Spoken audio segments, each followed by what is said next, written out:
12-year-old Ka-Shing collapses on the concrete factory floor, his 68-pound frame trembling from hunger after 3 days with only rice water. Either he would find a way to survive in 1940s Hong Kong's brutal industrial system or become another child casualty of wartime poverty. The boy who would build a $35 billion empire was dying of malnutrition in a Wan Chai plastics factory dormitory, sharing one meal among 6 workers while earning $8 monthly. His father had died of tuberculosis 6 months earlier, leaving Lee as the sole provider for his mother and 2 younger siblings in their single-room tenement.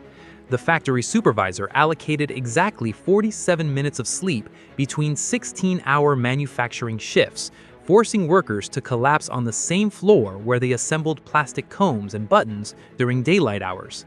Lee's hands bled from handling raw plastic compounds without protective equipment, leaving permanent chemical burns across his palms that visitors still notice today. Factory owners viewed child laborers as expendable. When Lee fainted from exhaustion during his second week, the floor manager kicked his unconscious body and docked 2 days' wages for disrupting production. He learned to hide his weakness, working through fever and dizziness while watching stronger men quit or die from the relentless conditions. The other dormitory workers called him Ghost Boy because his weight had dropped to 64 pounds by age 13, making his ribs visible through torn work shirts. He survived by collecting leftover rice from other workers' bowls and drinking hot water to fill his stomach when no food remained. On Sundays, his only day off, Lee walked 8 miles to Victoria Harbor to catch small fish with makeshift hooks, selling them for 3 cents each to supplement his starvation wages.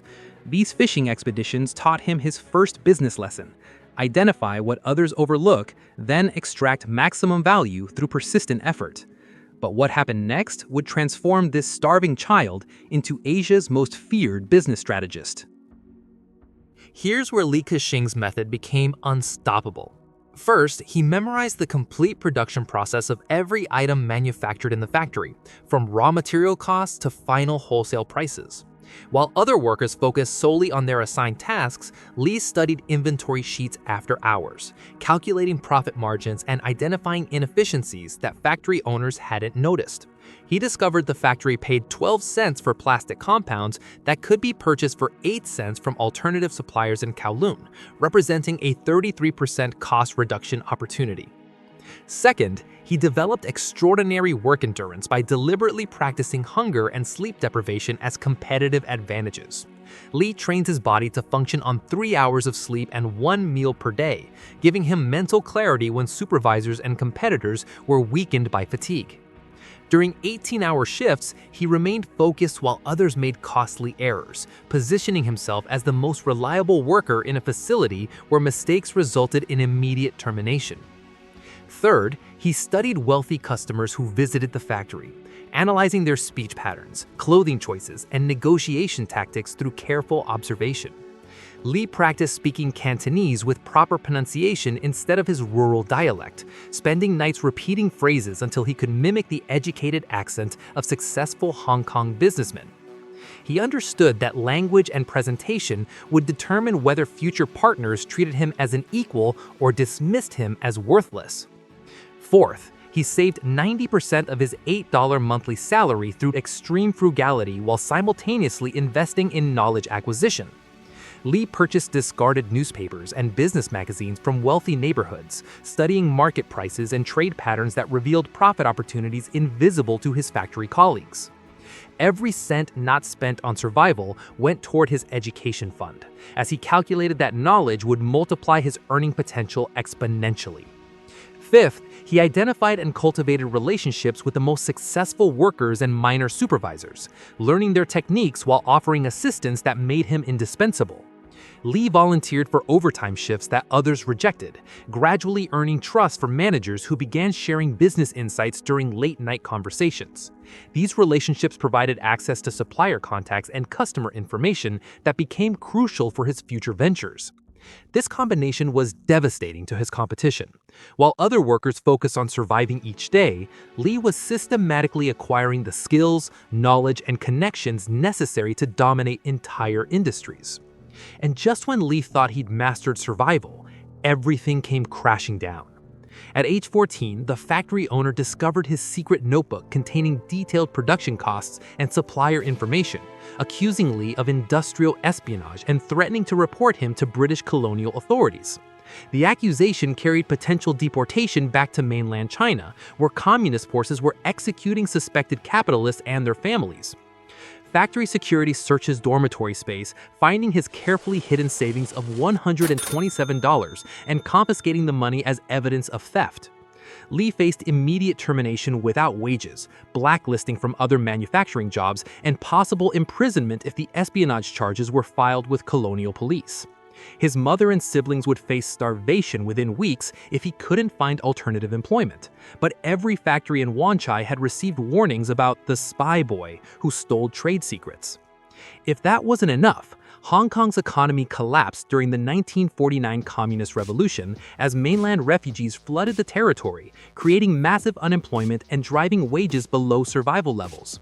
Competition for factory jobs became so fierce that healthy adult men accepted the same $8 monthly wages Lee had earned as a starving child, making his chances of employment virtually impossible. At his absolute lowest point, sleeping in Victoria Harbor's public restrooms and surviving on discarded vegetable scraps from market stalls, Lee made the decision that changed everything. Instead of competing with established factories for existing customers, Lee identified a completely overlooked market: artificial flowers for export to Western countries, where real tropical flowers were expensive and unavailable. His factory experience had revealed that plastic could be molded and dyed to create realistic replicas, but no Hong Kong manufacturer was targeting international buyers who would pay premium prices for quality imitations. Lee worked alone for 72 consecutive hours, hand-molding his first batch of plastic orchids and painting each petal with careful attention to natural color variations. When British import buyers visited Hong Kong's trade exhibitions, they found Lee's artificial flowers indistinguishable from real orchids, creating immediate demand from European florists seeking year-round inventory solutions. His first international order totaled $2,400, equivalent to 25 years of factory wages earned in a single transaction. The ultimate irony came when Lee's artificial flower success generated enough capital to purchase the same Wanchai plastics factory where he'd once starved as a factory laborer. He acquired the facility for $89,000 in 1958, immediately improving worker conditions and implementing the efficiency improvements he'd identified years earlier in his confiscated notebook. By 1972, Ka-Shing had expanded beyond manufacturing into real estate development, establishing Cheung Holdings with initial capital of $2.1 million raised from plastic flower profits. His property investments generated $847 million in revenue by 1979, making him Hong Kong's youngest billionaire at age 51. The same man who once survived on rice water was purchasing entire city blocks and dominating Hong Kong's commercial real estate market. Today, Ka-Shing's business empire spans telecommunications, retail, energy, and infrastructure across 52 countries, with total assets exceeding $35 billion. His companies employ over 323,000 people worldwide, generating annual revenues that surpass the GDP of many nations.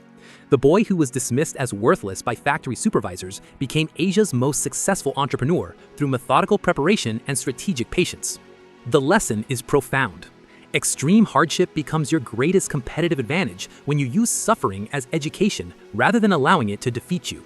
Every rejection, every moment of hunger, every night sleeping on factory floors taught Lee skills that privileged competitors couldn't acquire through traditional business education.